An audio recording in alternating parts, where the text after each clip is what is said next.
Bueno, entonces nuevamente me presento a todos ustedes.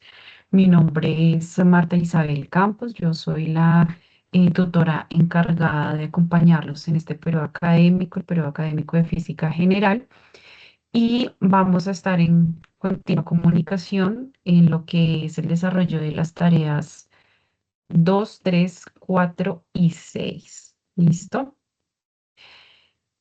Inicialmente, pues quiero hablarles un poquito del curso para que tengamos en cuenta las generalidades. Yo sé que ya pues tenemos una actividad culminada. Sin embargo, hay estudiantes que todavía están en proceso de ingreso al curso. ¿Listo? Iniciamos con que el curso es del código 100.413. Esto es súper importante que lo tengan presente a la hora de identificarse.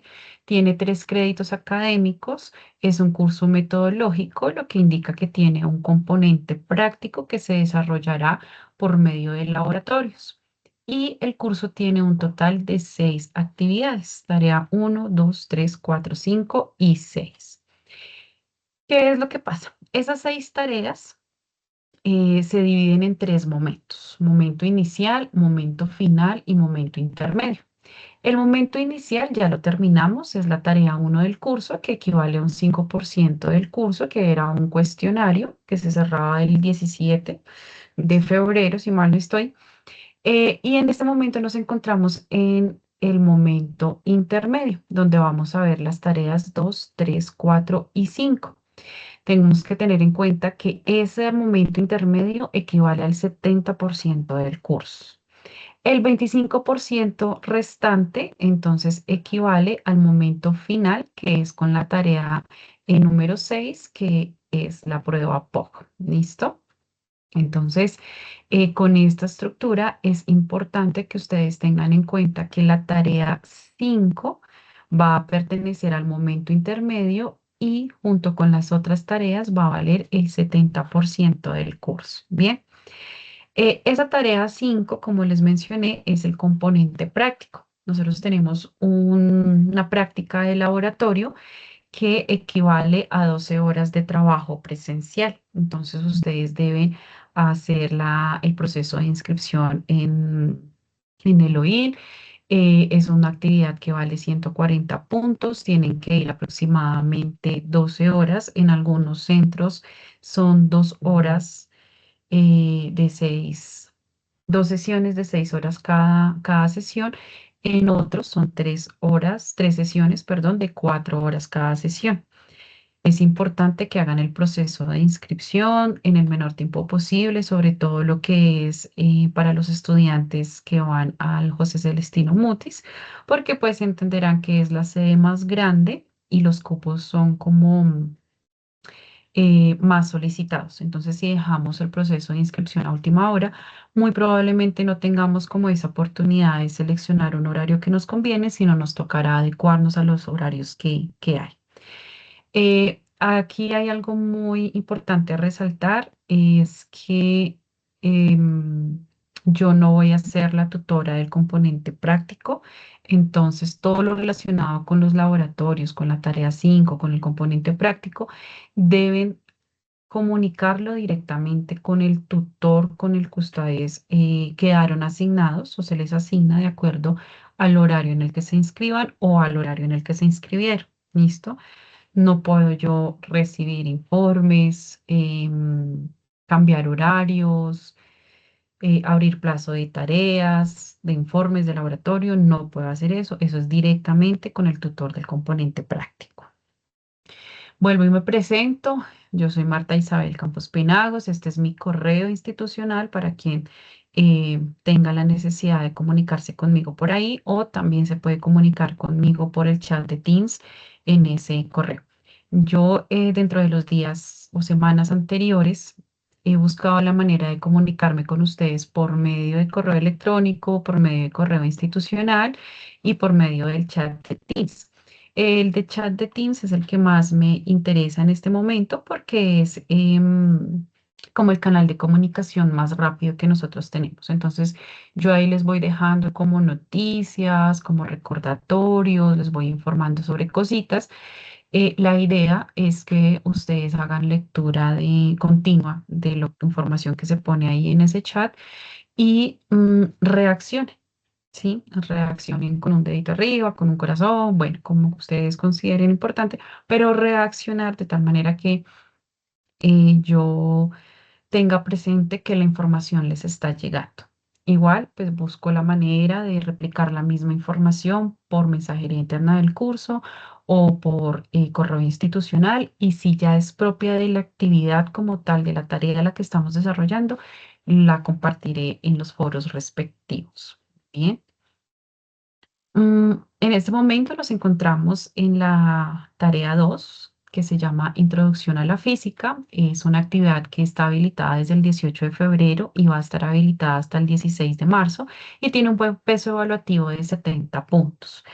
Para esa tarea, entonces, yo he organizado 4 espacios de cipas como este, donde vamos a tocar diferentes temas. Entonces acá les comparto el cronograma de las citas. La primera es en la que nos encontramos el día de hoy, donde vamos a hablar del lenguaje vectorial, generalidades de los vectores y sus operaciones. La segunda, o nuestro segundo encuentro, vamos a hablar de escalas, sistemas y magnitudes, todo lo que es sistemas de unidades de medida, de conversión de unidades y demás.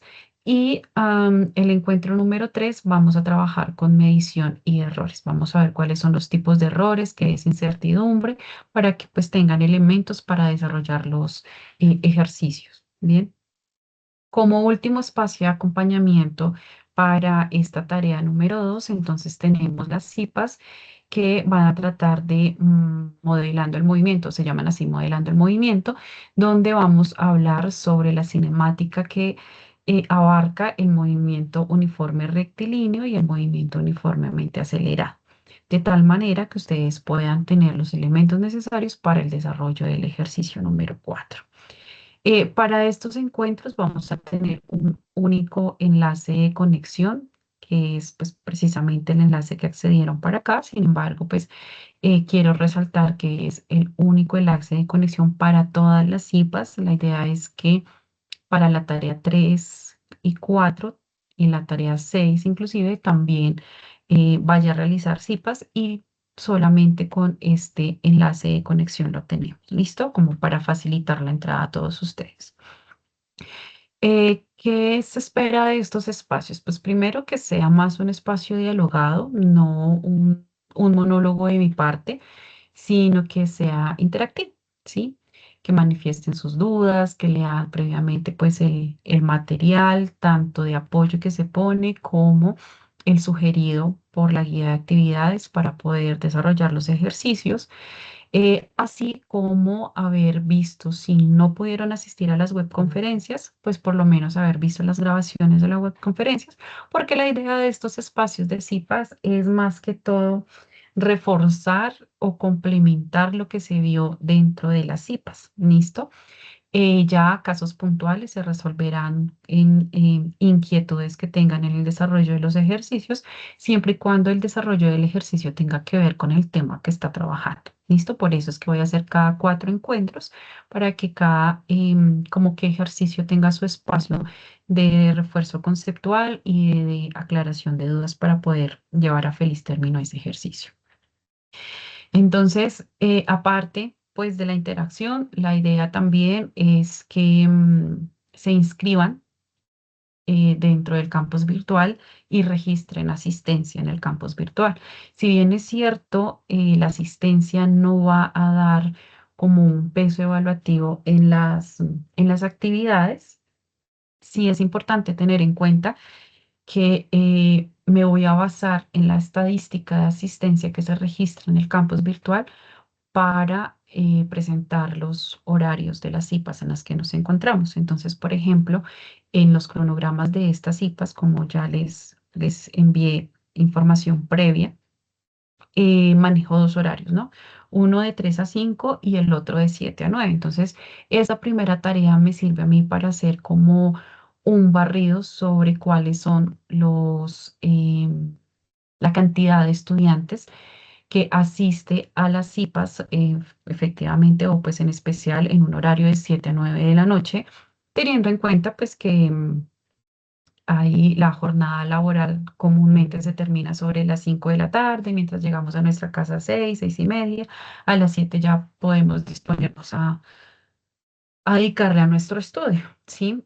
Sin embargo, si yo veo que la asistencia no se registra de manera correcta, pues quiere decir que no se está muy interesado en un espacio de 7 a 9 de la noche, entonces me quedaré con el espacio de 3 a 5 de la tarde. ¿Listo? Entonces, por eso es importante para que si yo veo que hay pues una buena asistencia en las cipas, pues ahí vamos siendo un poquito más flexibles con el horario. ¿Alguna pregunta hasta aquí?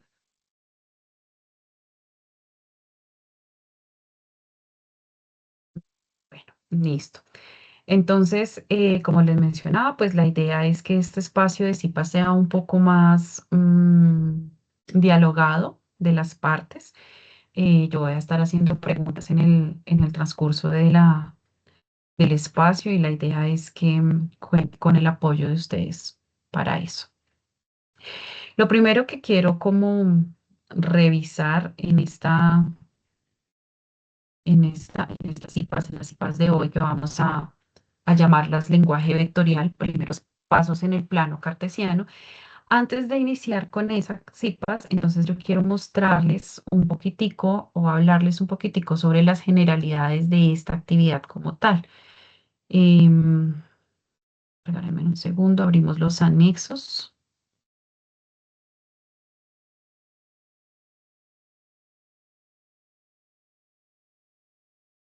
Mm.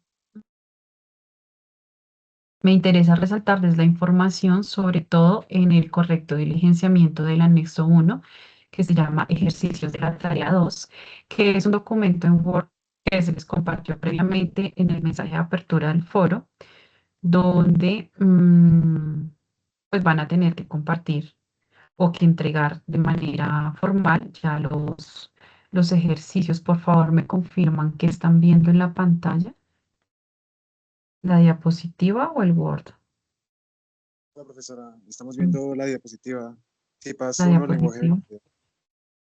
Listo. Vale, entonces ya les comparto yo la...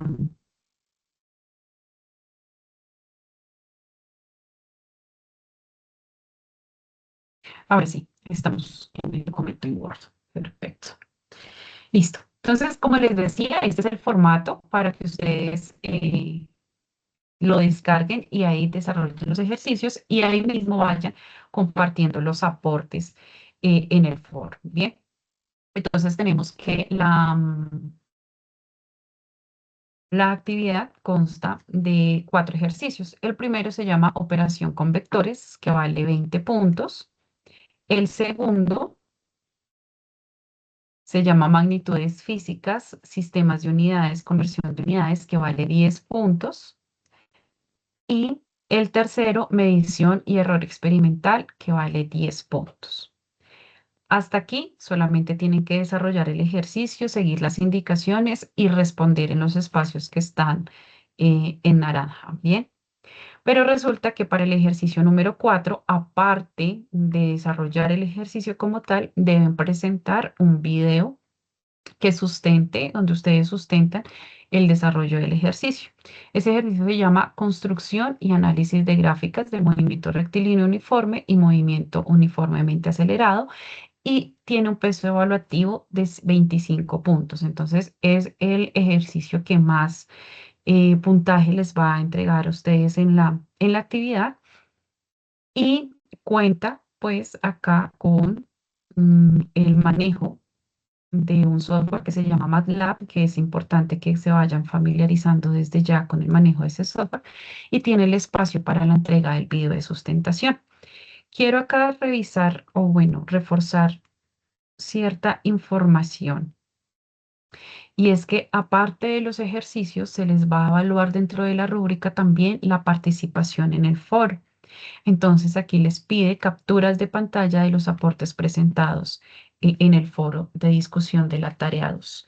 ¿Qué quiero resaltar acá?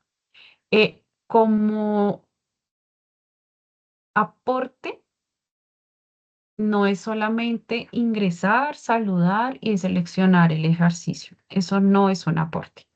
Se va a tomar como aporte esa intervención que hace el estudiante donde muestre o el desarrollo total del ejercicio o el adelanto continuo en los trabajos. Entonces, un aporte significativo no es compartir la mitad del ejercicio una semana y a las 3 semanas o los 3 últimos días antes de la entrega de la actividad vuelve a participar con todo el ejercicio o con toda la guía. No, un aporte significativo de parte del estudiante es una participación continua donde muestre adelantos, donde muestre correcciones o donde muestre la versión final de los ejercicios. Por eso yo les sugiero que a medida que nosotros vamos desarrollando las CIPAs, pues ustedes vayan haciendo la participación en el foro de lo que se pudo o lo que vieron en las CIPAs. Entonces, por ejemplo, la idea es que después de la intervención de hoy o del encuentro que tuvimos hoy, donde vamos a ver el tema de vectores, pues ya queden en la capacidad de desarrollar el ejercicio número 1 y asimismo en el transcurso de la próxima semana, o bueno, en el transcurso de esta semana que estamos el lunes, pues ustedes puedan avanzar o reportar esos avances del ejercicio 1 dentro del foro. El martes 3 de marzo ya estaríamos con nuestro segundo encuentro, donde la idea es ver todo lo que tiene que ver con sistema de medidas y lo que tiene que ver con conversión de unidades para el desarrollo del ejercicio 2. Entonces, ¿qué espero de parte de ustedes? Pues que el martes 3 ya nos encontremos todos con una participación significativa, que es pues el desarrollo o por lo menos adelantos del ejercicio número 1. Y de esa manera, si ustedes revisan las fechas que yo les programé en las CIPAs, da un espacio para que sea la webconferencia, que es como ese encuentro que tienen con la directora del curso sobre los conceptos más básicos y más importantes sobre el tema. Después vienen las IPAs y ya ustedes podrían aportar con el desarrollo del ejercicio. Levanta la mano, Oscar, cuéntame. Hola, profe, gracias. Buenas noches para todos. Yo entiendo que este es el CIPAS, bueno, correspondiente a esta sesión, pero ya que su maestro lo menciona de las web, yo soy consciente que hace un rato, como sobre las 6, hubo una web que hablaba sobre el laboratorio conciso, pero por temas laborales no alcancé a estar ahí. Mi pregunta puntual es, ¿su maestro sabe si esa web fue grabada y la van a compartir para poder revisar esos temas de laboratorio específico? ¿Sí? Sí, sí, todos los encuentros, las web y las CIPAs van a pasar, o sea, se graban y se van a compartir a más tardar 2 días siguientes después. Es decir, porque nos demoremos en tener la grabación de esas CIPAs, las estaríamos compartiendo el miércoles. Entonces, si no pueden asistir, sí pueden ver perfectamente la grabación. Yo las estaré compartiendo. La directora la comparte por mensajería interna del curso. Yo las estaría compartiendo a sus correos institucionales y por los foros o por el chat de Teams. Por esos 3 canales estaría compartiendo la información. Bien. Vale, muchas gracias. Aclarado. Bueno, vale, me alegra. Tutora, una Entonces, pregunta. Qué pena cuéntame, no contigo. veo quién habla. Nicolás, Nicolás, ¿cómo qué es? pena contigo. Es que tenía ahí una duda en el valor de criterio y elemento que en la tabla uno que lo tienes ahí, aprovecho y me hago partícipe. Quería saber, un ejemplo, mi número de cédula termina en 939, entonces trabajo sobre esos últimos 3 dígitos, ¿cierto? Exacto. Eh, O sea, y aquí sería 3, ¿qué? nueve 939. tres nueve tres nueve nueve tres. perdón, sí, 939. Sí, correcto. Y entonces serían 20, acá dejamos en exporta, el número de exporta no sería 28, en este caso no sería 2876, sino 2939, ¿sí? 2939. Y Sí, abajo exporta 2, cambiamos todo, digamos ahí sería 19 centímetros, de largo 13 centímetros y de alto de igual manera, ¿cierto? 19 centímetros. Exacto. Ah, No es listo. que multipliquen, sino que unen el número. ¿Listo? Listo, perfecto. Sí, es que tenía esa Porque duda. sí, hay estudiantes que multiplican y no, es solamente reemplazar. Ah, ok, Ahí en o el sea, valor de criterio de elemento, qué pena contigo. Ahí pongo el número de cédula, sí. Ahí arriba donde dice Criterio y elemento. Acá documento de sí, identidad. acá pones todo el número de, todo el dígito, Listo, perfecto. toda la cédula, Todo lo de cédula para que, ajá, para y acá verificar. los discriminas. Sí, listo. Vale. Vale. Bueno, entonces, aclarado pues la sincronía que hay entre las web, entre las CIPAs y lo que se espera que participen, ya vamos a dar inicio a la descripción del ejercicio número 1. Entonces, lo primero, tener en cuenta que este ejercicio es un espacio que no van a tener que desarrollar como tal, mostrar el desarrollo dentro del documento, sino que van a tomar la captura de pantalla de los resultados que ustedes obtienen en el software. ¿Listo? ¿Qué va a pasar ahí? A ustedes el software les va a dar o les va a pedir un correo institucional, les va a pedir una contraseña y les va a llevar el registro del porcentaje de desarrollo que llevan dentro del taller. La idea es que ustedes entreguen que han desarrollado el 100% de las preguntas del taller. Y ustedes no pueden pasar de pregunta hasta que no respondan de manera correcta todas las preguntas. Entonces, no los va a dejar avanzar. Si ustedes a mí me presentan el 80% o me presentan el 70%, me presentan el 50%, pues esos 20 puntos que vale el ejercicio se van a ir disminuyendo de manera proporcional al porcentaje que ustedes demostraron presentar. Bien, listo. Entonces, ya dejo de compartir acá. ¿Alguna pregunta hasta aquí?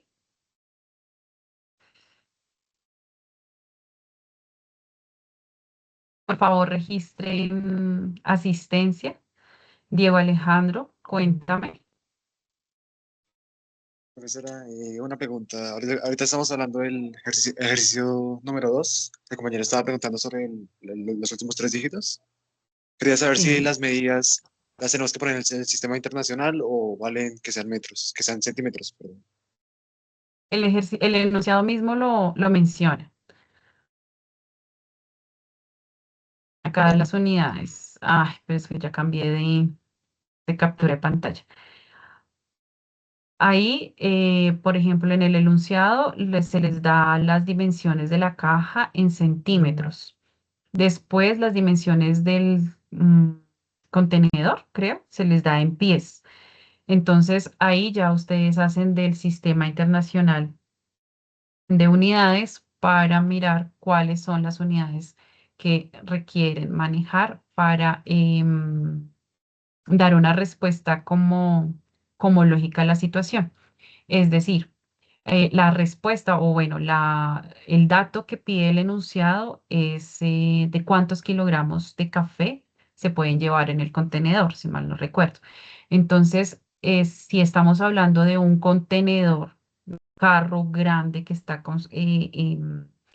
importando o exportando, perdón, una cantidad grande de café, pues no vamos a dar nuestro resultado en gramos, ¿cierto? Tenemos que mirar qué prefijo se utiliza para que la cantidad o la respuesta de nuestro enunciado no sean como tan grande en número, sino que pues precisamente sea una respuesta más cómoda para el ejercicio. No sé si respondo a tu pregunta. Sí, profesora, sí. Ya más claro. Listo, bien. Bueno, entonces ya vamos a dar inicio a lo que sería la CIPAS 1 del lenguaje vectorial. Primeros pasos en el plano cartesiano. Entonces vamos a comenzar acá con este pequeño ejercicio. Vamos a partir de este plano cartesiano, donde ya sabemos que la parte horizontal me representa el eje X, la parte vertical estaría denominada como el eje Y. Tenemos acá un punto inicial y vamos a asumir o vamos a suponer que hay una partícula que se desplaza 4 unidades hacia la derecha, 1, 2, 3, 4, Y después de ese desplazamiento, entonces se desplaza 3 unidades hacia arriba. 1, 2, 3. Y llegamos a este punto. ¿Listo? ¿Cómo podríamos entonces describir completamente ese desplazamiento? ¿Cómo lo describimos? ¿O qué decimos que pasó con esa partícula que se movió, que cambió de lugar, que pasó de esta posición 0,0, que es donde inicia mi plano cartesiano, a esta posición que la vamos a llamar punto 1? Los escucho.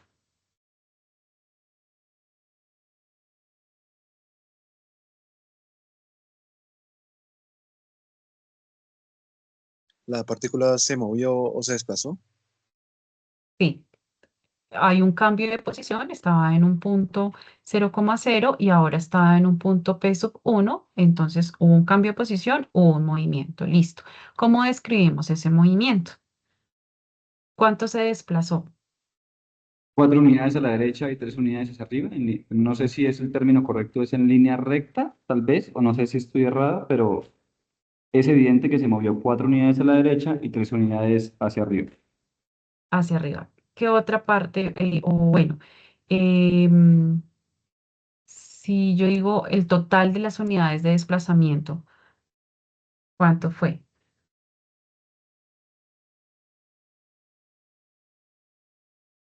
Pues aquí hay que O sea, aplicar la sí, fórmula de la pendiente en este caso. sí, digamos que las respuestas pueden ser un poco más sencillitas, ¿sí? Entonces habrá alguien que dirá, bueno, no, es que se desplazó 7 unidades, ¿cierto? 7 unidades. Y entonces uno dice, bueno, 7 unidades sería suficiente para caracterizar todo el desplazamiento, porque yo puedo a partir de acá moverme 7 unidades y llegar hasta acá, o puedo mover otras 7 unidades y llegar hasta acá. Entonces había un compañero que decía, bueno, no, es evidente que se desplaza 4 unidades, entonces dio una cantidad, 4 unidades, hacia la derecha y dio un sentido, ¿cierto? Dio una dirección y 3 unidades hacia arriba. Entonces, hay medidas donde no solamente necesitamos de un número y una magnitud, sino que también necesitamos de un sentido o de una dirección. Y ahí es donde pues hablamos de vectores. No es lo mismo decir solamente que se movió 4 unidades a un lado o 3 unidades hacia abajo, hacia arriba, no va a llegar a la misma posición, ¿cierto? Entonces, ese vector me da cuenta de que hay dos tipos de cantidades en las que yo puedo expresar una medida. La cantidad escalar es la cantidad más común que nosotros estamos manejando. Manejamos, no sé, una unidad de tiempo, vamos a medir tiempo y decimos 5 minutos o una temperatura, decimos 20 grados, ¿cierto? Hay otras cantidades que se representan no solamente con esa unidad, sino que también necesitan una dirección.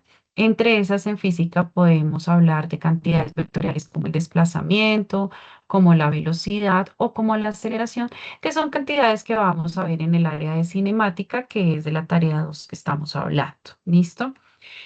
Entonces, iniciamos con algo más básico, aparte del vector, y es la manera en la que se forma un vector.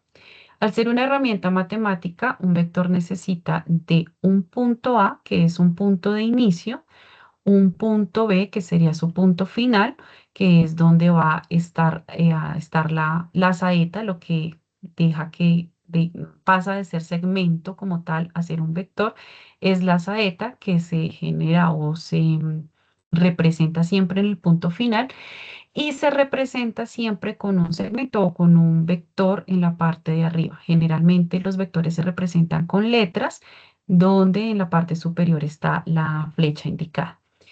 Y este vector va a tener algo que se llama longitud, que me va a dar cuenta del tamaño de la flecha, qué tan grande es, y va a tener una dirección, que en principio, oh por Dios, esa dirección está muy mal escrita.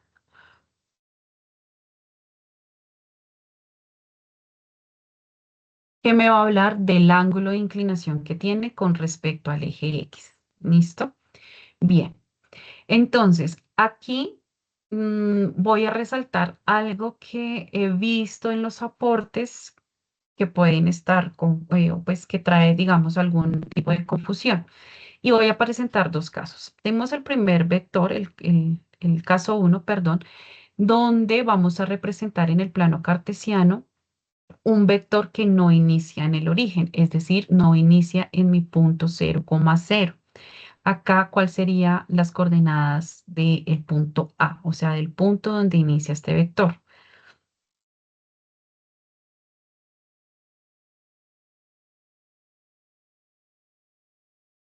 Entonces recordemos que un vector siempre se da en unas coordenadas x, y, o un punto en el plano cartesiano se representa con coordenadas x, y.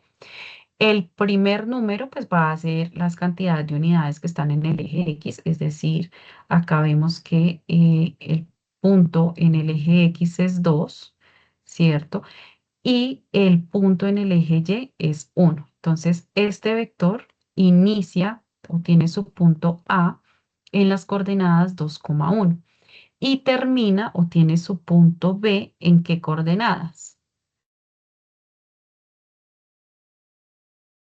Me los escucho ahí.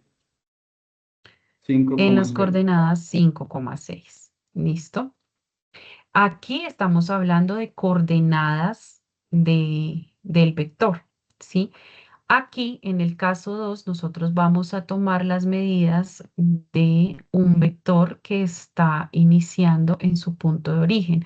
Es decir, que partimos de que este vector tiene coordenadas del punto A o las coordenadas del punto A de este vector son 0,0 y las coordenadas de este vector en el punto C serían 2,4, ¿cierto? Acá sí hay un vector que inicia desde el origen.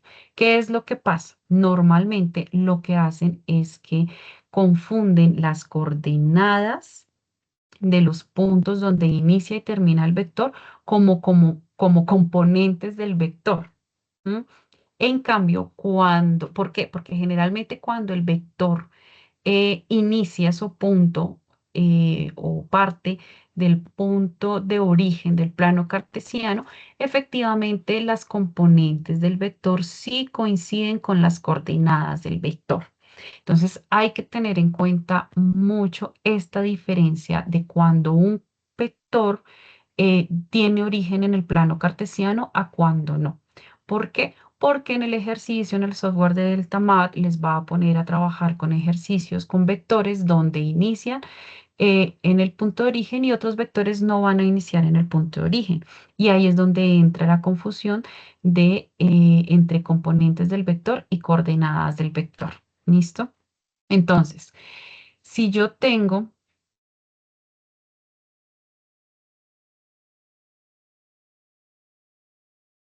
aquí,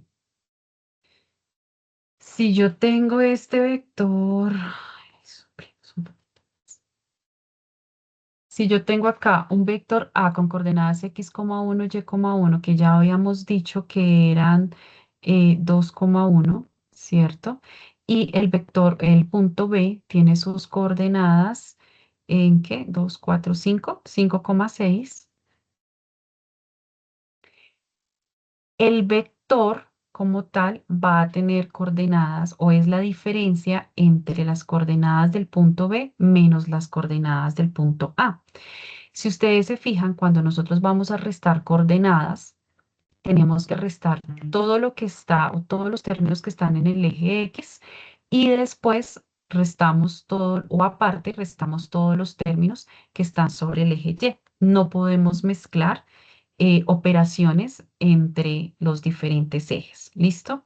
Entonces, en este caso, si yo quiero encontrar el vector AB, que sería este vector que lo estoy representando en azul, tengo que restar esas coordenadas. La coordenada del punto final, que sería el punto B, o sea, x sub 2, que es 5, menos la coordenada en x del punto inicial, es decir, del punto A, 2, coma, la coordenada y del punto final, que sería 6, menos la coordenada y del punto inicial, que es 1. ¿Cuánto me daría ese vector? Entonces el vector AB sería igual ¿a quién? A 5 menos 6, no, ¿cierto? A 5 menos 2. ¿Cuánto es 5 menos 2? 3, ¿cierto? Y 6 menos 1, 5. Entonces, Sí. el vector tiene coordenadas 3,5, componentes 3,5. La componente en X de este vector AB es 3 y la componente en Y de este vector es 5. Muy diferente a los números que tenemos acá. Eso, muchachos, he visto que trae como bastante confusión. Entonces, identificar eso. Si nosotros pasamos este vector, lo desplazamos al punto de origen, vamos a encontrar que efectivamente el vector estaría aproximadamente 3,5 aquí. Bueno, yo no soy muy buena para dibujar, por favor, me tienen paciencia. Tengo un pulsito, no, un poco malo. Vamos a intentarlo. Ustedes ahí se imaginan un super vector. Bien, este sería el vector AB. El vector AB, si yo lo transporto o lo desplazo hasta el punto de origen. Bien, entonces por favor no confundir las componentes del vector con las coordenadas del vector cuando un vector no inicia en el punto de origen del plano cartesiano. Si aquí hacemos las mismas operaciones, hacemos el mismo reemplazo, que aquí vamos a encontrar que pues efectivamente se puede decir que las componentes del vector son las mismas coordenadas del punto B, ya que, pues al ser punto de origen, x sub 1 vale 0, y sub 1 vale 0. Y si los restamos, pues sería x2 menos 0, x2, y2 menos 0, y2, y tenemos que este punto sería 2,4. Bien, y aquí sí coinciden coordenadas del punto final con las componentes del vector. Bien. ¿Alguna pregunta hasta aquí?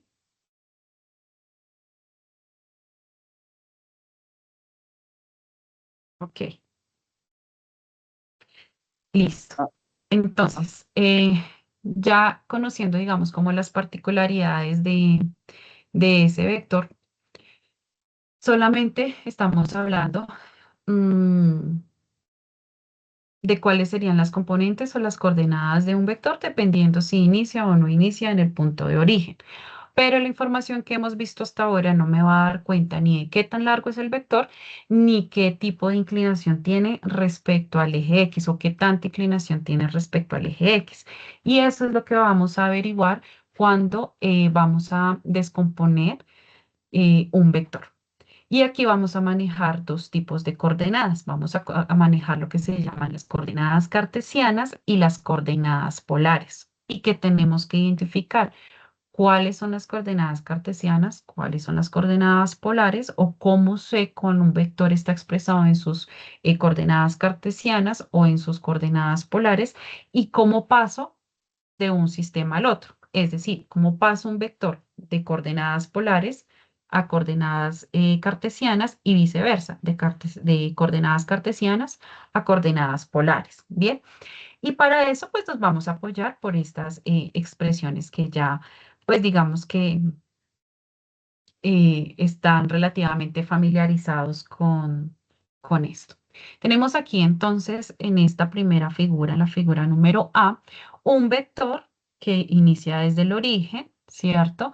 Que llega a un punto A y que ese punto A pues va a tener unas coordenadas X, Y, ¿cierto? Pero además de ese vector, también sabemos, o además de las coordenadas, también sabemos que tiene un grado de inclinación de 30 grados en sentido antihorario. A este grado de inclinación del vector respecto al eje X le vamos a llamar la dirección del vector. ¿Listo? Y a la longitud de ese vector para saber qué tan grande es, entonces le vamos a llamar magnitud. ¿Cómo encontramos la magnitud y la dirección de un vector? Para poder encontrar estos dos datos, yo tengo que tener información previa del vector al que le quiero hallar la longitud y la dirección. Pero esa información previa va a estar dada en coordenadas cartesianas. ¿Listo? ¿Por qué? Porque si yo hablo de longitud y hablo de dirección, estoy hablando en coordenadas polares. Bien. Entonces, eh, si yo acá en la parte B tengo o voy a continuar, bueno, no, sí, tengo la magnitud y tengo la dirección de ese componente, de ese vector B, yo lo puedo, o puedo encontrar la componente de ese vector en el eje X y la componente de ese vector en el eje Y. ¿Cómo lo voy a hacer? Entonces, de aquí, de estas cuatro expresiones, tengo que mirar cuál de ellas me sirve. Para yo poder encontrar Bx y By, tengo que tener la magnitud de B y el ángulo de B. Entonces, aquí ustedes pueden ver que si yo tengo el ángulo y tengo la magnitud, pues ya puedo encontrar la componente en X y la componente en Y. Y si yo tengo la componente, las componentes, o sea, los valores de Bx y By, pues entonces utilizo estas otras dos que me permiten encontrar la dirección y me permiten encontrar la magnitud de mi vector. ¿Listo? Entonces, dependiendo de la información que ustedes tengan del vector, pueden saber qué tipo de sistema de coordenadas necesitan o tienen para poder implementar estas expresiones de acá. En este caso del ejemplo, entonces nosotros, ¿qué tipo de coordenadas tenemos? Tenemos las coordenadas cartesianas. ¿Por qué? Porque lo estamos expresando en términos de las componentes X y Y del vector. Es decir, como que tendríamos lo que es análogo a Bx y a By. ¿Cuáles son esas coordenadas de este vector?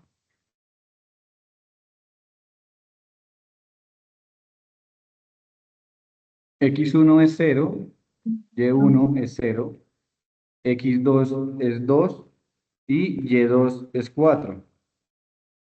Exactamente. Entonces, al hacer la resta entre B menos A, ¿cierto? Me queda que el vector AB tiene componentes. ¿Quién sería X2 en esta imagen? 2, 2 y Y2, 4. 4. Listo. Entonces, en ese vector AB de componentes 2 y 4, vamos a encontrarle ¿qué? Vamos a encontrarle la magnitud y la dirección. Es decir, que vamos a encontrar qué tan largo es ese vector y qué grado de inclinación tiene respecto al eje X. ¿Cómo hacemos acá? Entonces, ¿qué tan largo es el vector? Me está hablando de magnitud. La magnitud del vector voy a utilizar o apoyarme en el teorema de Pitágoras, ¿sí? Que es el que ven acá. Donde R, ¿quién representa? R estaría representando la magnitud del vector.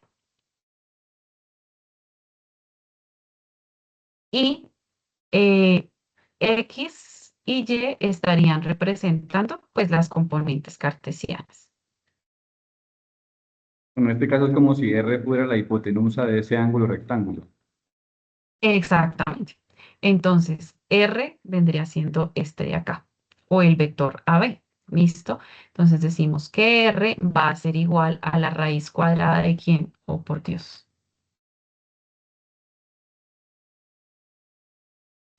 2 al cuadrado más 4 al cuadrado. 4 al cuadrado. Listo. Entonces, R es igual, vamos a dejar todas las magnitudes por el momento expresadas en la raíz cuadrada porque el delta mag en la mayoría de los ejercicios pide la magnitud del vector expresada en términos de su raíz. Entonces 2 al cuadrado sería 4 y 4, 16. Acá 4 por 4, 16. Entonces aquí sería que esta magnitud es raíz de 20. ¿Todos de acuerdo? Sí, profe. Listo. Ahora entonces vamos a encontrar la inclinación respecto al eje X.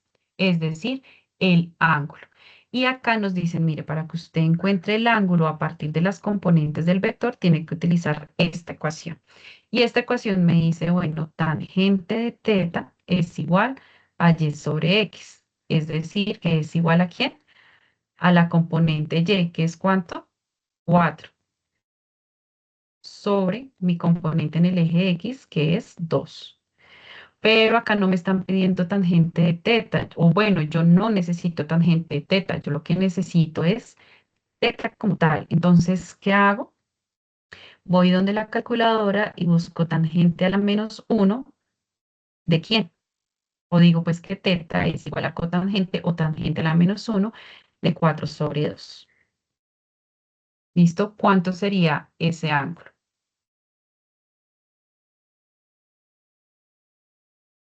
Voy acá, shift, tangente, que me queda tangente a la menos 1 de 4 dividido 2.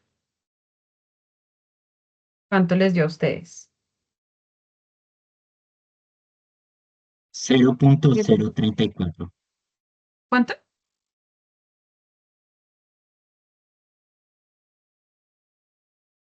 ¿Me repites, por favor? No, 63.43. ¿Otro compañero? Bueno, 63.43, efectivamente. Entonces, aquí hay que tener en cuenta, yo resalto cosas porque pues he visto en los aportes que esos errores se cometen. Entonces, primero, que es tangente a la menos 1, que es la inversa de la tangente. Y segundo, pues que busquen la manera de mirar en qué tipo de términos tienen la calculadora. No es lo mismo grados que radianes. Entonces, revisen para que manejen en grados. ¿Listo? Y no en radianes la calculadora. De esa manera, entonces nosotros encontramos la magnitud del vector, que es raíz de 20, y la dirección del vector, que es de 63,43 grados. Es decir, de aquí a aquí hay 63,43 grados. Y R es igual a raíz de 20 unidades, ¿no? Aquí estamos manejando todo en términos de unidades. Bien, y de esa manera, a partir de las componentes cartesianas, eh, de nuestro vector encontramos las coordenadas o las componentes polares de nuestro vector. Bien, nosotros podríamos también, a partir de la magnitud y de la dirección del vector, encontrar el valor de las componentes cartesianas utilizando estas dos ecuaciones, donde R, ¿quién sería? Pues raíz de 20 o la magnitud de mi vector, ¿cierto? Y coseno de teta o teta, ¿quién sería? Pues el ángulo que acabamos de encontrar, 63,47, 43, perdón. Si ustedes reemplazan estos datos, van a ver que el valor de X y de Y, pues debe ser estos mismos, que son las componentes de mi vector. ¿Alguna pregunta hasta aquí?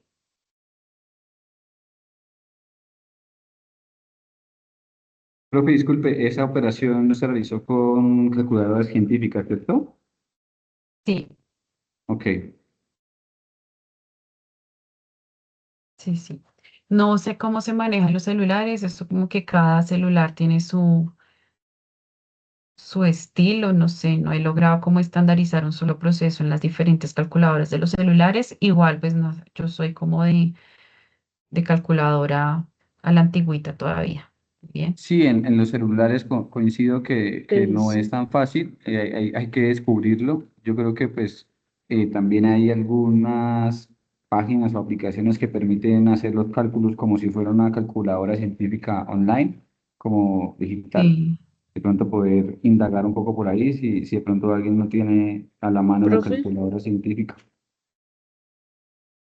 Sí, profe, creo que inclusive hay como, uno se mete como que a la página de Casio, creo, y ahí puede encontrar una calculadora tipo Casio online y ya, o hay aplicaciones también, tanto de iOS como de Android para poder tener eso. Yo sí soy de la antigüita, tengo mi calculadora desde mi primer pregrado, entonces ya me caso con ella. Listo. Entonces, ¿hasta ahí alguna otra pregunta? Bien, perfecto. Bueno, seguimos entonces con que hasta este punto ya hemos visto que es una cantidad escalar, que es una magnitud escalar, que es una magnitud vectorial, cómo se representa un vector, qué partes tiene ese vector, qué interpreta cada una de esas partes del vector. Ahorita vamos entonces a añadirle otro vector a nuestro análisis. ¿Y qué se puede hacer entre vectores? Se pueden hacer operaciones de sumas y de restas. Bueno, multiplicación también, pero para cuestión del curso, solamente sumas y restas. ¿Listo? Porque ya ahí viene con producto punto y producto cruz, que no lo vamos a ver en, en este caso. Entonces, cuando nosotros tenemos dos vectores y necesitamos sumarlos, hay dos maneras de sumar. Está la suma gráfica y la suma analítica. La suma gráfica, a su vez, tiene otras dos formas de sumarlos. Está el método cola a punta o cabeza a cola, como le digo yo, y está el método del paralelogramo. ¿En qué se diferencian cada una? En lo personal, yo me quedo con el método cola-punta porque no tiene pierde. El método cola-punta para sumar se puede extender de dos o más o tres vectores o de tres o más vectores, que también va a ser una suma que ustedes tienen que hacer dentro del delta mat. Van a tener que sumar hasta cuatro vectores, cinco vectores. Entonces, pues el método de cola-punta es muy bueno. ¿Qué me habla de ese método? Me dice la resultante, es decir, el vector que queda de sumar todos esos vectores, se dibuja desde la cola del primer vector, hasta la punta del último vector que se suma. Y acá nos muestra dos vectores, un vector B1 y un vector B2. Entonces nos dice, mire, el vector B1 solamente tiene componente en el eje X, porque si ven que solamente está vertical, entonces acá lo pongo vertical.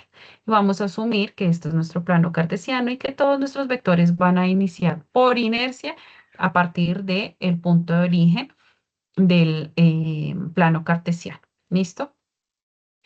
Y a ese le sumamos un vector b sub 2 que va a estar representado acá. Entonces, el método cabeza-cola me dice coja y dibuje un vector desde la cola del primer vector, es decir, desde este punto hasta la punta del vector o del último vector que se suma. En este caso solamente estamos sumando dos vectores, pues esta sería la punta de mi vector 2. Y el vector resultante lo puedo estar dibujando acá.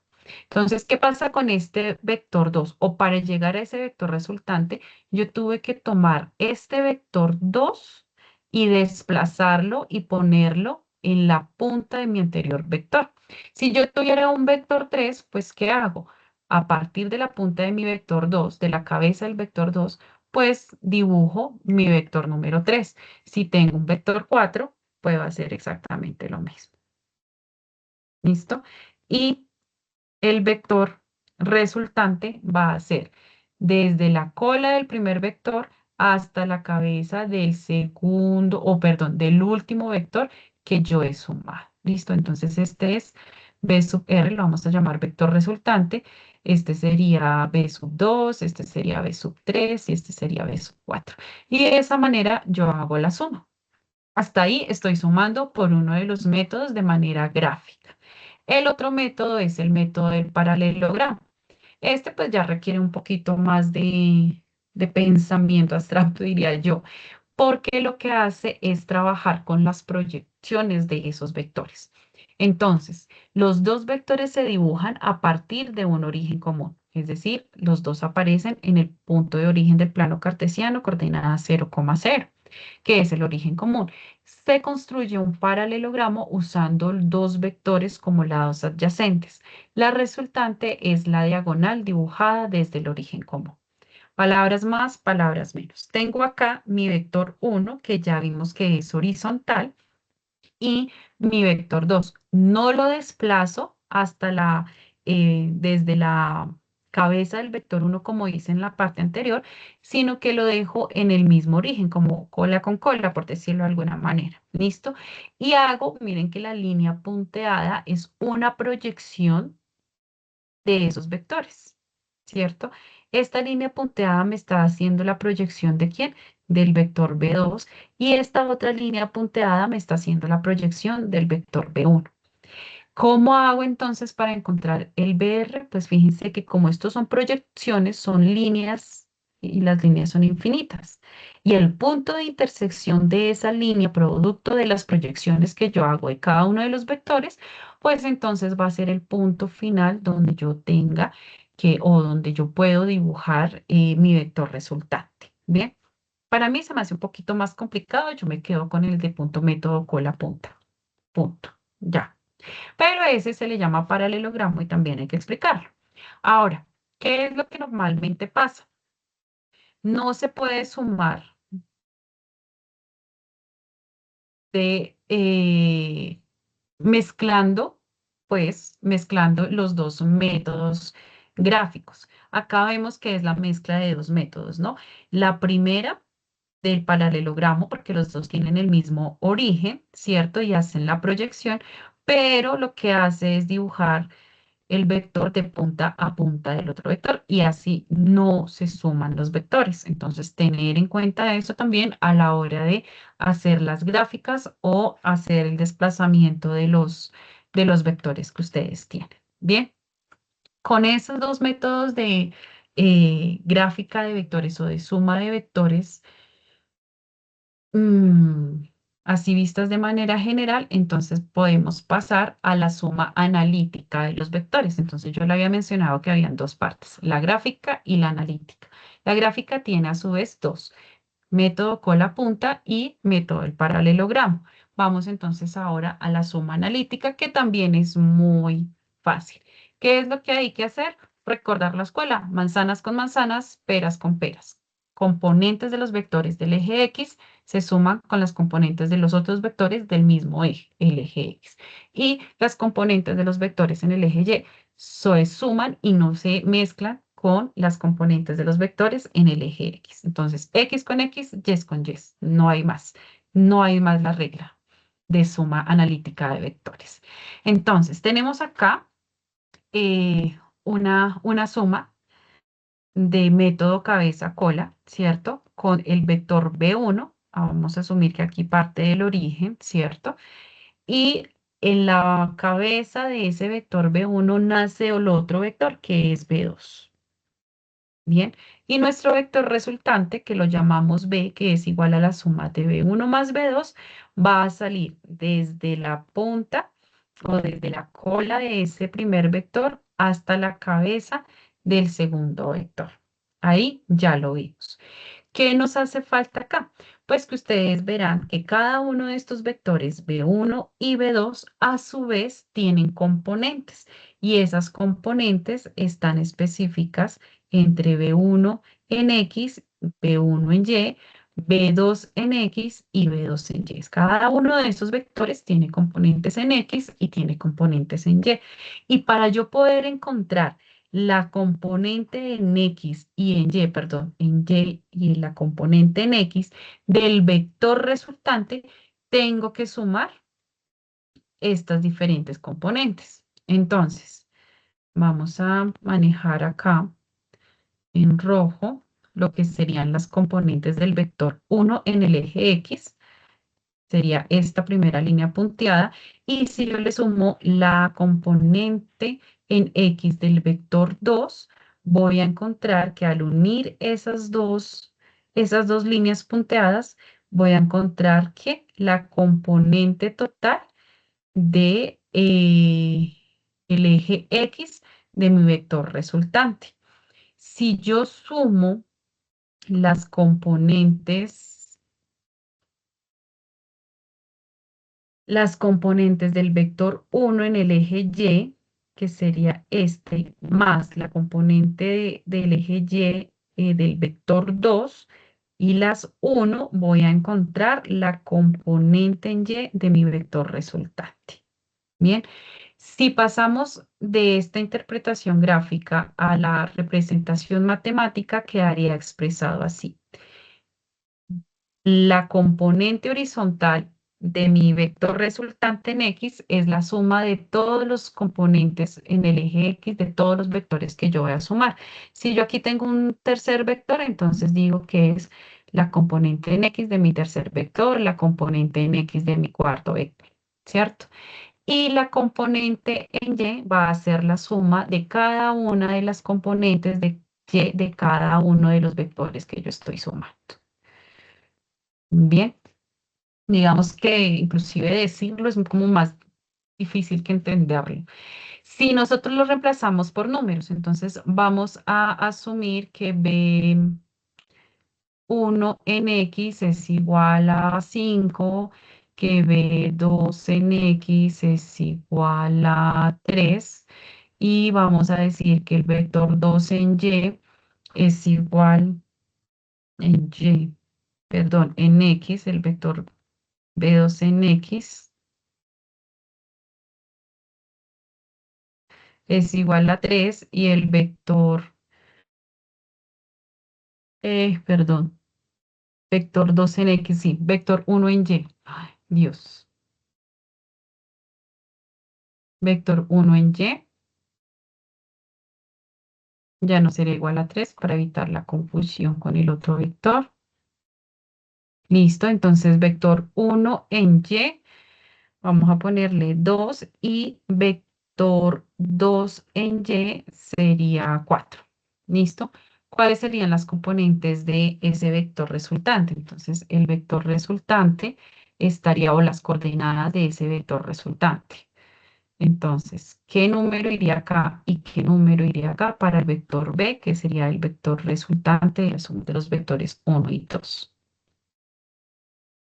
Los Eh, escucho.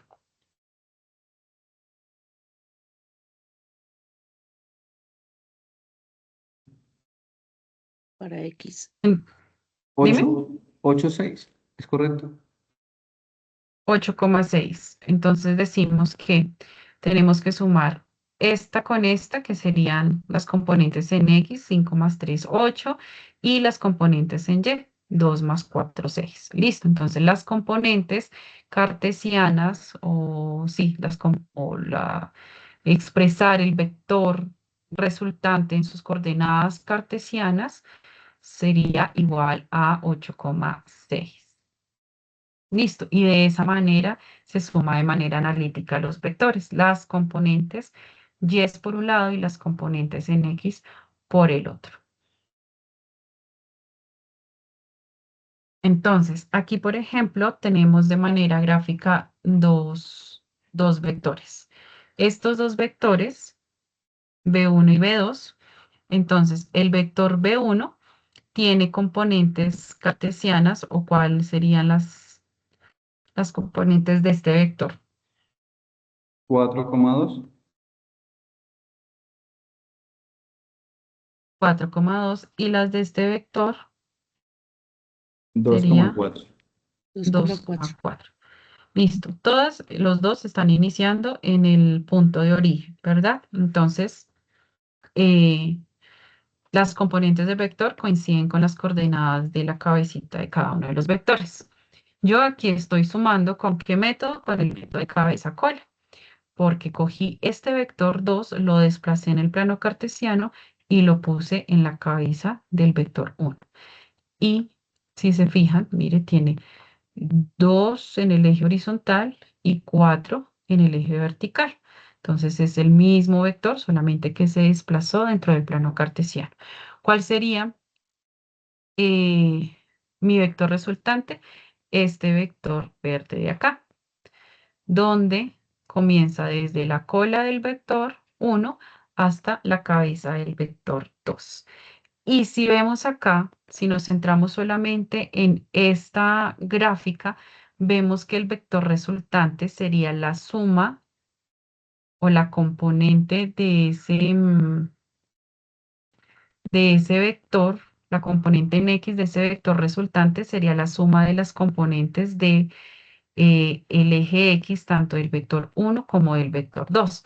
La componente del eje X del vector 1 es 1, 2, 3, 4. Y la componente en eje X del vector número 2 sería 1 y 2. Entonces voy a tener un vector resultante de componente 6, B resultante en X es igual a 6. Y si sumo de manera vertical, veo que el vector B1 tiene 2 unidades de componente en Y y el vector B2 tiene 4 unidades en su componente Y. Por tanto, la componente Y de mi vector resultante va a ser 6. Entonces, vector resultante en Y es igual a 6. ¿Listo? Eso indica que como nace ese vector resultante, también nace del punto de origen de mi plano cartesiano, las coordenadas estarían también 6,6, que están acá. 6,6. 6 en el eje X, 6 en el eje Y ahí lo podemos comprobar de manera gráfica y de manera analítica. Bien, ¿alguna pregunta hasta aquí? Muy rápido, muy redundante, muy enredado. Listo. Bien. Con la resta de la gráfica, más o menos va a pasar lo mismo. Lo que tengo que hacer es implementar el método de cabeza y cola con el vector. ¿Qué es lo que me va a variar? Y aquí sí es muy importante tener en cuenta esto. Y es que si yo digo que el vector 2 le resto el vector 1, es como si yo dijera que al vector 2 le voy a sumar el opuesto del vector 1. ¿Y cuál es el opuesto del vector 1? Pues el vector menos vector 1, ¿sí? Entonces, aquí, ¿qué se ve? Se ve que el vector 2 es donde yo voy a iniciar mi suma inversa de los vectores, ¿no? Entonces, aquí el vector 2 va iniciando y pongo el opuesto del vector 1 o el vector menos B1 en la cabeza de mi vector 2. Listo. Y el mismo vector resultante va a manejar el mismo principio. Desde la punta, perdón, desde la cola del vector, del primer vector, hasta la punta de mi segundo vector. ¿Listo? Aquí, ¿qué es lo importante? De manera gráfica se siguen los mismos pasos. ¿Qué va a cambiar? Pues los signos o los sentidos de las componentes cartesianas del vector al que yo le estoy encontrando ese vector opuesto o ese vector negativo. ¿Listo? Entonces, por ejemplo, si yo tengo acá vector de coordenadas, no, vámonos de una vez a la parte gráfica. Ups.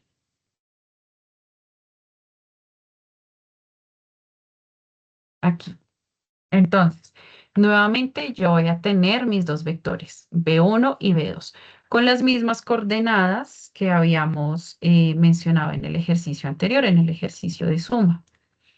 Tenemos entonces coordenadas donde mi primer vector tiene coordenadas 4,2 y un segundo vector tiene las coordenadas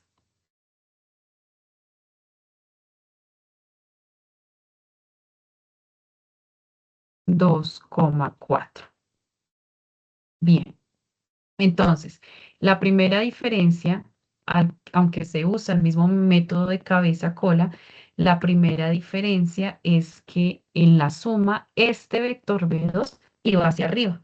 En la resta, ese vector B2 va hacia abajo. ¿Por qué? Porque lo que se hace es multiplicar o cambiarle el signo a cada una de las componentes de este vector. ¿Listo?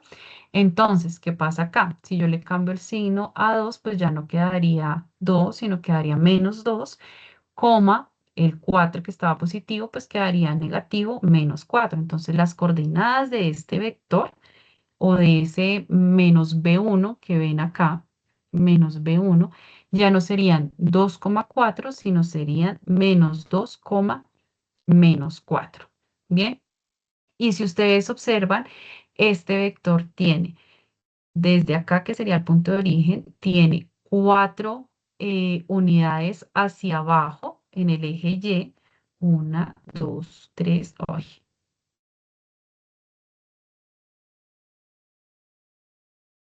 1, 2, 3, 4 unidades hacia abajo y en el eje X negativo, o sea, no a la derecha, sino a la izquierda, 2 unidades, 1 y 2. Y se aplica el mismo método cabeza-cola, de tal manera que el vector resultante me quedaría así, con componentes, ¿cuáles? Menos 2, ¿qué? 2, menos 2. 2 en el eje X y 2 en el eje menos Y. Miremos de manera analítica esta resta. Entonces tenemos que B2, que es igual a ¿quién? A 2,4, ¿cierto? Menos B1. Y acá nos dice, bueno, cuando es B1, como B1 en este caso es el que se está restando, aquí hicimos lo contrario, pero en este caso B1 es el que se está restando. B1, ¿quién sería? Menos 4, menos 2. Y entonces sumamos, porque fíjense que es la suma de este vector inverso. Entonces, estos dos resultados los sumamos. ¿Cuánto daría menos, qué? ¿Cuánto daría 2 más menos 4? Ahí está el menos 2. Menos 2. Y 4 más menos 2. Entonces, 2 más por menos, menos, ¿cierto? Entonces, 2 menos 4, pues menos 2. Y aquí, 4 menos 2, 2. 2. Entonces, las coordenadas son 2, menos 2. ¿Listo? Aquí entonces decimos que tiene coordenadas 2 en X y menos 2 en Y. Aquí decimos que tiene menos 2 en X y 2 en Y. Entonces, si ustedes van a hacer, bueno, acá no tengo el espacio, pero este vector estaría totalmente opuesto. Entonces, vengan, los dibujamos acá. Esto sería una unidad, 2 unidades, una unidad, 2 unidades. Esto sería menos eje X, esto sería eje Y. Entonces, mi vector resultante vendría siendo menos 2,2, o sea, menos 2 en X, 2 unidades en X, menos 2, menos 1, 1 y 2. Y a partir de acá subo 2 unidades en Y. Entonces, este sería mi vector. B2 menos B1. Entonces, ¿cuál es la diferencia entre esta gráfica y esta gráfica? Fíjense que aquí nosotros lo que hicimos fue restarle a B1, le restamos B2. Y aquí el enunciado dice B2 menos B1. Entonces, aquí sí importa el orden en que yo haga la operación del vector. En la suma, no importaba si uno sumaba primero B2 y después B1, porque las coordenadas daban igual. Eso es una propiedad. Ya ustedes mirarán dentro de su repaso cómo es que se llama esa propiedad de los vectores. Que aquí pues no se puede aplicar porque efectivamente aquí el orden sí va a afectar, porque no es lo mismo el vector 2 menos el vector 1 a el vector 1 menos el vector 2. Y esto también lo tienen que tener presente a la hora de desarrollar sus ejercicios en Delta Math. Bueno, esta partecita, pues nada, es un texto que me pareció interesante del libro de la Giancoli, que creo que ustedes lo tienen dentro de sus bibliotecas de la universidad y que les recomiendo cómo descargarlo, tenerlo en PDF para explorarlo, donde les da como una especie de manual de cómo se deben estar sumando los vectores cuando se tienen dos o más vectores y cuando no solamente se tienen expresados los vectores en sus componentes cartesianas, sino también en sus componentes polares, ¿no? Entonces, acá, bueno, pues importante siempre, creería yo que en física lo importante es hacer un diagrama del ejercicio, después seleccionar los valores tanto del eje X como del eje Y, es decir, identificar como las coordenadas cartesianas de esos vectores. Si no las tienen directamente del ejercicio, pues entonces hay que hacer el proceso de descomposición vectorial, calcular cada una de esas componentes y sumar los mismos ejes, ¿no? Las componentes de los mismos ejes. Eje X, todos los vectores componentes del eje X y aparte todas las componentes del eje Y. ¿Listo? Después de eso, de encontrar la componente tanto del eje X como del eje Y, después de hacer todas esas sumas, entonces hacer uso del teorema de Pitágoras para poder encontrar la magnitud de ese vector resultante y hacer uso de esta otra ecuación para encontrar el ángulo de inclinación o la dirección de ese vector resultante y poder tener no solamente el vector expresado en una de las componentes, sino tanto su expresión en componentes cartesianas como la expresión en coordenadas polares. Todo vector siempre va a tener que tener esos cuatro datos, ¿no?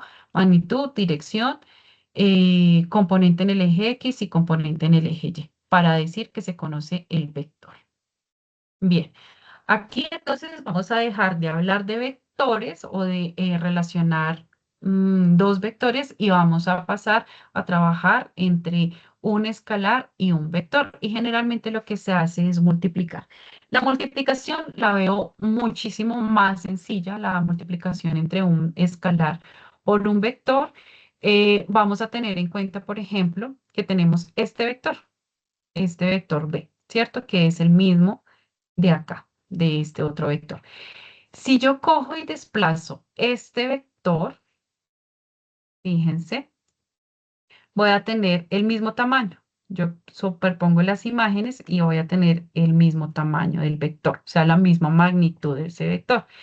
Y tengo un vector 2 que me dice que es 1.5 veces más grande que el vector original, o sea, que mi vector B.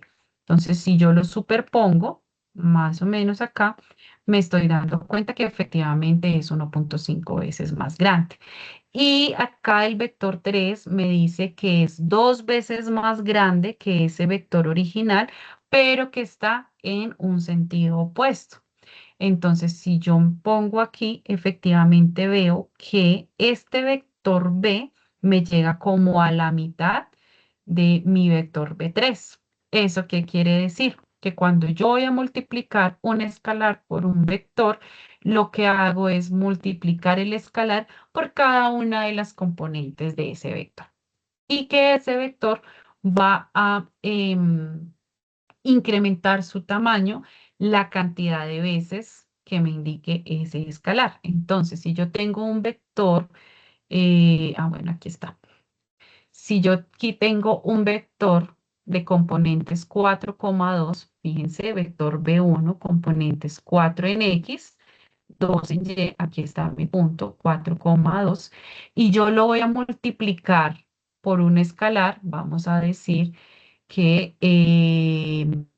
voy a multiplicar este vector, voy a decir que B2, digamos, B2 va a ser igual a 2 veces B1.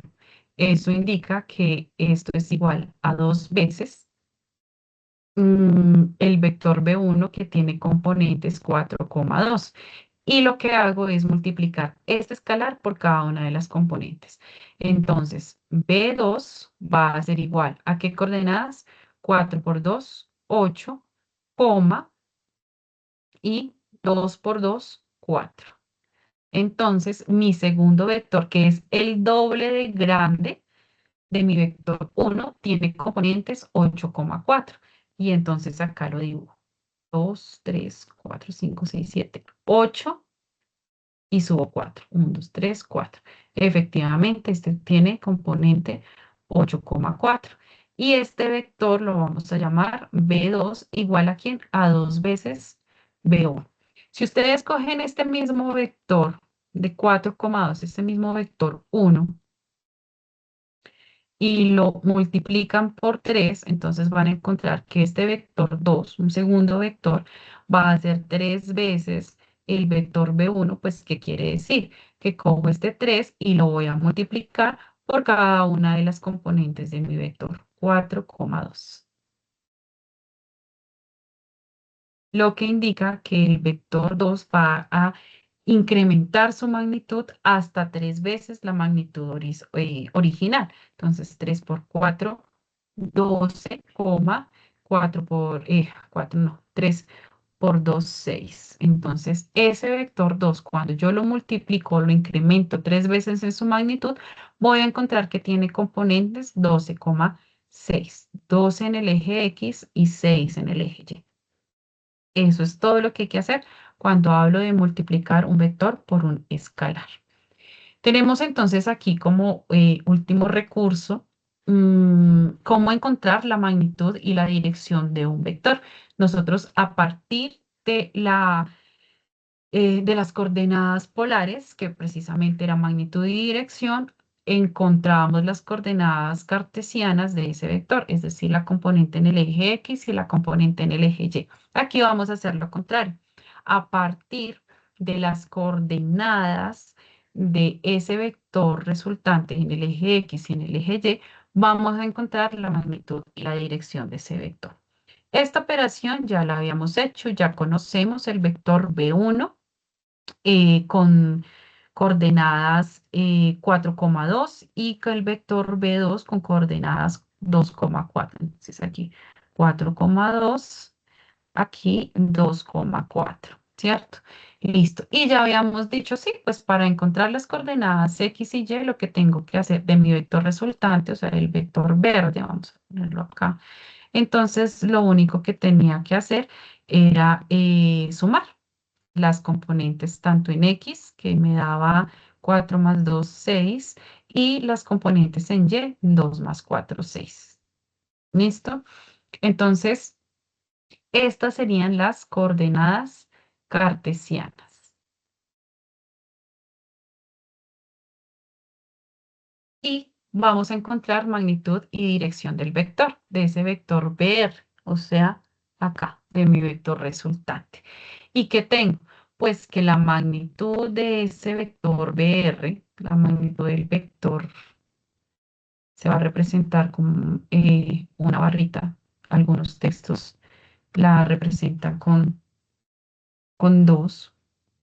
Se habla de la magnitud del vector, va a ser igual a ¿quién? Al teorema de Pitágoras. Hacemos uso acá del teorema de Pitágoras, donde bien había dicho el compañero que la magnitud del vector en realidad pues era como la hipotenusa de ese triángulo rectángulo que se genera. ¿Cuál triángulo rectángulo? Este de acá, que me habla este lado de las componentes del vector resultante en y de este, uy, las componentes del vector resultante en el eje X.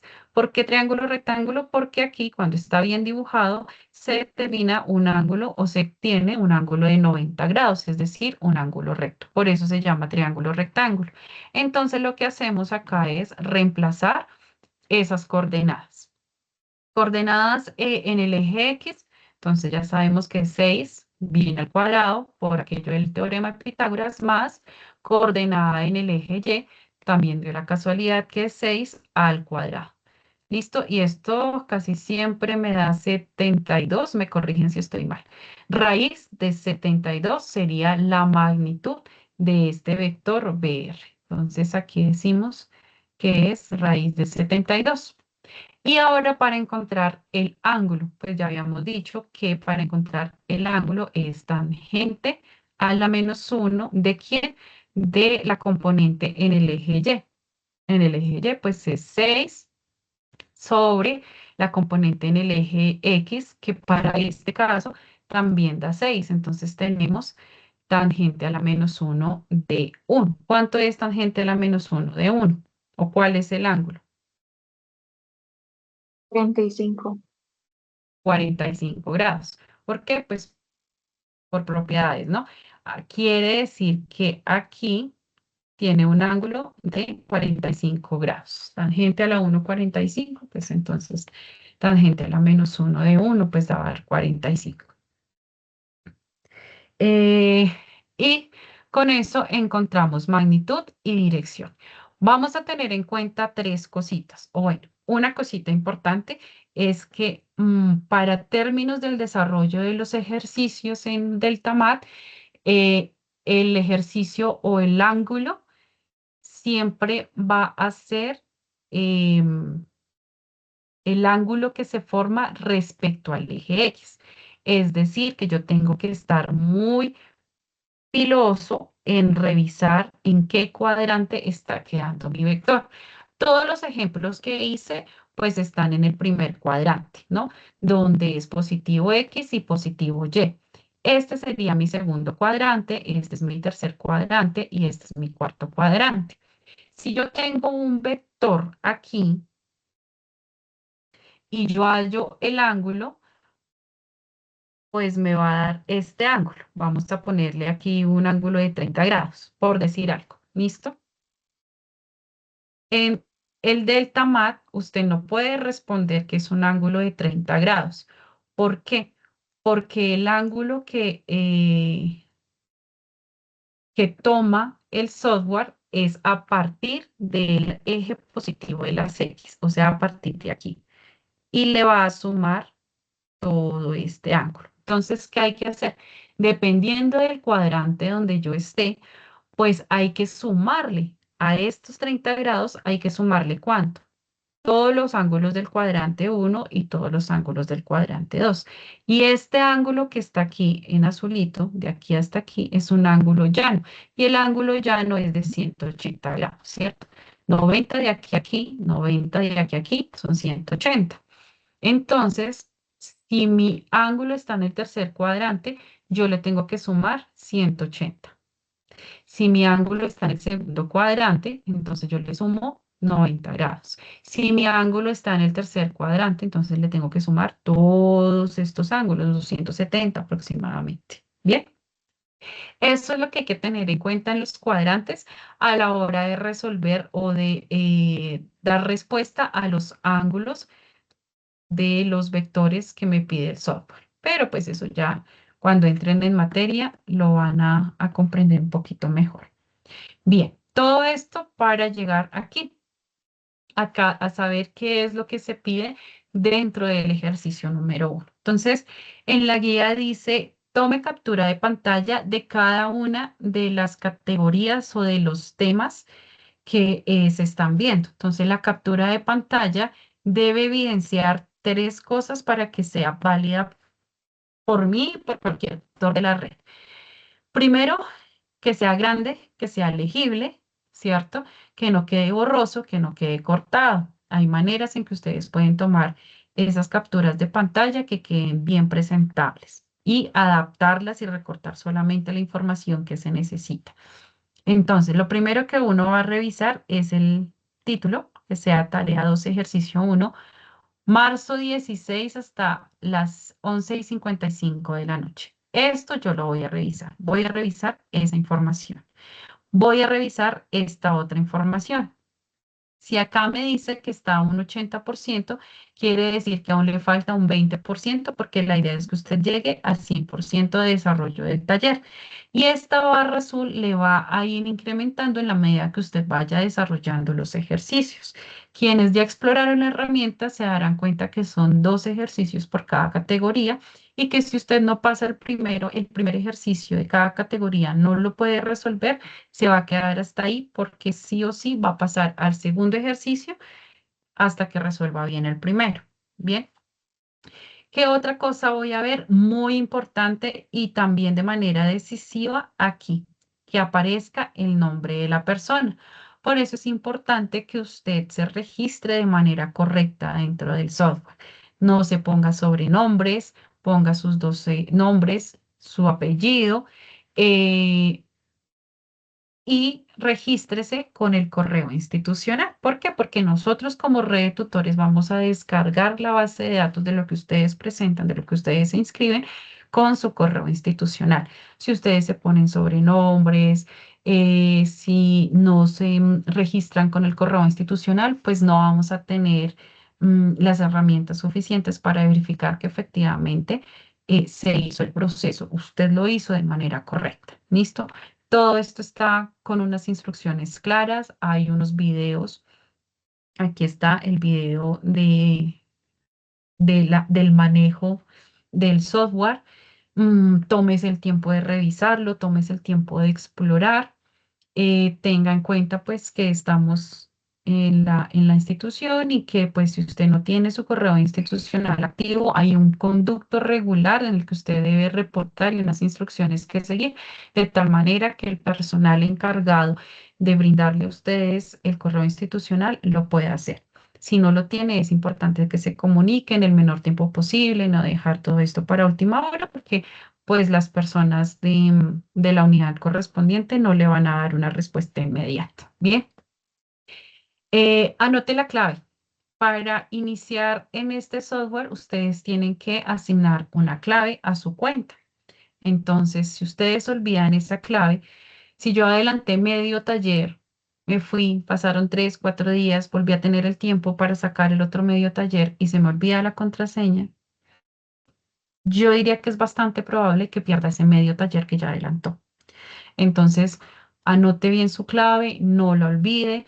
Eh, el software también viene en inglés. Si ustedes pueden traducir ahí en las extensiones de Google, pueden poner ahí la traducción y les va a salir el texto en español y, breve, no, señor. ¿Por qué? Porque el software va a perder como ciertas características que solamente van a funcionar cuando esté en inglés. Ustedes van a tener que desplazar vectores, van a tener que diligenciar o rellenar algunos espacios y la facilidad o la manera en la que funciona el software, si usted le quita esa configuración, pues va a alterarlo. Entonces, sí o sí, toca que sea en inglés.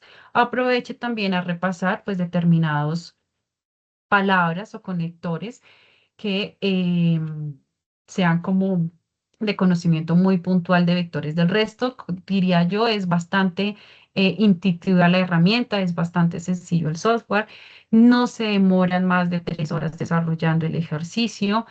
Mm, Dentro de cada ejercicio o cada categoría, no mentiras, dentro de cada ejercicio de cada categoría hay la opción de revisar ejemplos, donde no solamente le dicen cómo es que se espera que usted desarrolle ese ejercicio puntual, sino que también le va a servir para reforzar conceptos. Esta sería como una tercera clase que la universidad le brindaría de vectores.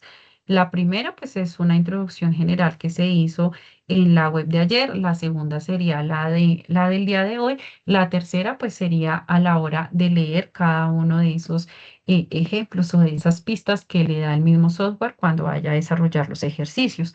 Tómese el tiempo para hacerlo, tómese el tiempo para leer las instrucciones. Muchas veces los estudiantes, inclusive de otros periodos anteriores, se han quedado varados mucho tiempo por no leer de manera completa el enunciado o no leer las instrucciones o saltarse alguna instrucción. Entonces, claro, pues el software está destinado para pasos y si usted no los cumple, pues no le va a obtener la respuesta que quiere obtener. Bien. Para las respuestas que tienen que diligenciar, que tienen que llenar, o sea, en las respuestas que tienen que escribir, tiene que aplicar las técnicas de redondeo y tiene que aplicar cifras significativas o tener en cuenta la cantidad de cifras significativas que pide el software para poder dar una respuesta. Si a usted el sistema le dice redondea una sola cifra significativa o redondea a 4 decimales o ponga solamente la parte entera, pues tiene que hacerle caso, sino por más bien y exacta que esté la respuesta en su calculadora, no la está expresando como el software dice, pues le va a salir el ejercicio mal. Y ahí se queda, porque es un bucle, ¿no? Si no responde bien, no puede avanzar. Las capturas de pantalla, como dije, deben ser ordenadas, deben ser legibles y se debe evidenciar el 100% del desarrollo de los ejercicios. Hasta ahí, muchachos, estaríamos hablando que con esta información quedarían más que disponibles para presentar el ejercicio número 1. Bien, en este recuadro es donde deben presentar todas esas capturas de pantalla. Pilas para los estudiantes repitentes. Los estudiantes repitentes deben volver a realizar todo el proceso. No se valen los resultados del periodo académico anterior. Por eso es que es muy importante y por eso les resalto acá que dentro de la validación de lo que yo, de las evidencias que ustedes me envían, yo valido con esta fecha, porque esa es la que me va a decir que efectivamente corresponde a los ejercicios de este periodo académico. ¿Listo? ¿Alguna pregunta? Profe, una pregunta. ¿Las capturas de pantalla es en el documento o Sí, se presentan dentro del documento. Entonces, mira, acá, documento? es que yo les estaba mostrando el documento en Word y no les aparecía en pantalla. Déjame un segundo.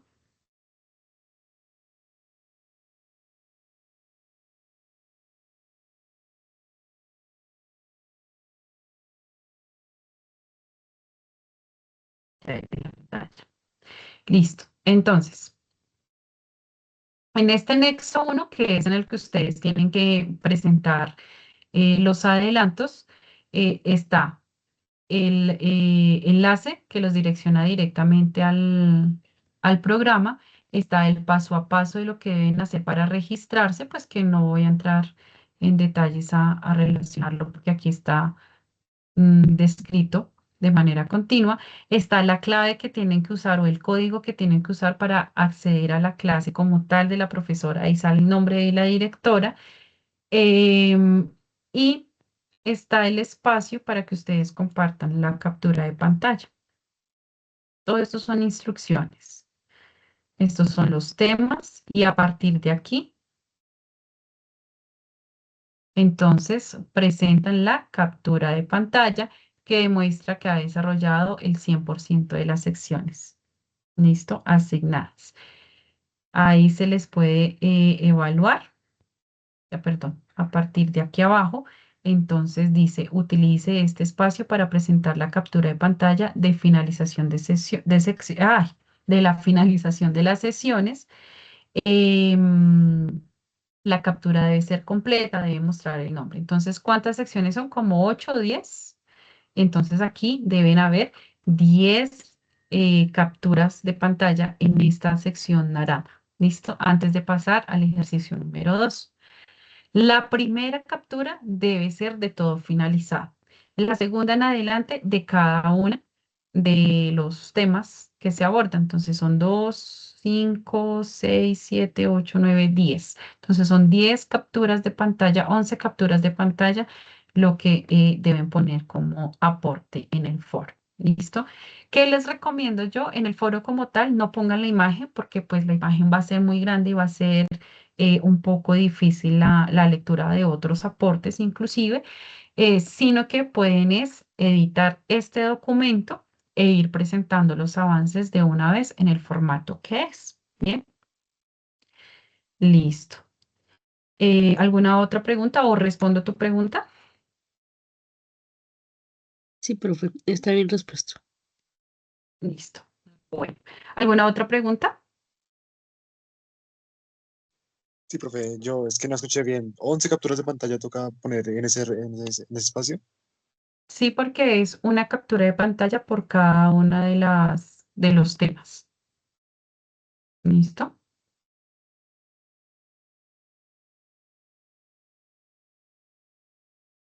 Bien, bueno. Muchachos, recordarles porfa el registro de la asistencia para poder saber si en este momento hay 14 asistentes. Bueno, sí, coinciden los números. No siendo más, pues desearles Profe, qué pena, éxitos en el desarrollo de esta actividad. Cuéntame, para la, Brian. para la asistencia toca, ¿hay un link o qué pena? Dentro del mismo campus virtual Antes de ingresar al curso de física general, hay un espacio que se llama CIPAS. Y dentro de esas CIPAS, pues está como el cronograma de las CIPAS de todos los tutores que tú tienes de los diferentes cursos, ¿sí? Entonces ahí tú buscas las CIPAS que ofrezco yo, que se llaman Física General. Al final tiene el nombre de Marca Campus. Te inscribes ahí y registras tú mismo la asistencia. ¿Listo? O sea, es por tu campus virtual. ¿Sí respondo a tu pregunta, Brian? Sí, profe, ya lo hice. Gracias. Ok, listo, perfecto. Entonces, ahora sí, no siendo más, les deseo pues éxitos en el desarrollo de la actividad. Cualquier situación o cualquier inconveniente que tengan respecto al manejo del software me lo pueden comunicar. Importantísimo tener como la captura de pantalla o la disponibilidad en caso dado de hacer llamada y compartir pantalla para que yo pueda atender de una manera como más oportuna y más inmediata a la necesidad. Recordarles también que hay otros canales en los que pueden solicitar como esa atención rápida que pueden requerir, que está el tutor en línea. Yo también les he enviado por el chat de Teams los horarios que tiene en la red de tutores para ofrecerles esos espacios. No solamente es conmigo, también es con otros tutores. Bien, las grabaciones las estaré compartiendo el día de mañana por medio de foros, de chat de Teams, de correo y de mensajería interna. Esos son los 4 canales de comunicación que voy a saturar con ustedes en este momento. Espero pues ser de ayuda en este proceso de formación y nos estaremos viendo con el favor de Dios el martes, sí, martes 3 de marzo en las CIPAS número 2 de esta tarea. Bueno, que estén muy bien, chicos. Gracias, profe. Hasta luego. Que pase una buena noche. Gracias Hasta Gracias, luego. igualmente. profe. Hasta luego.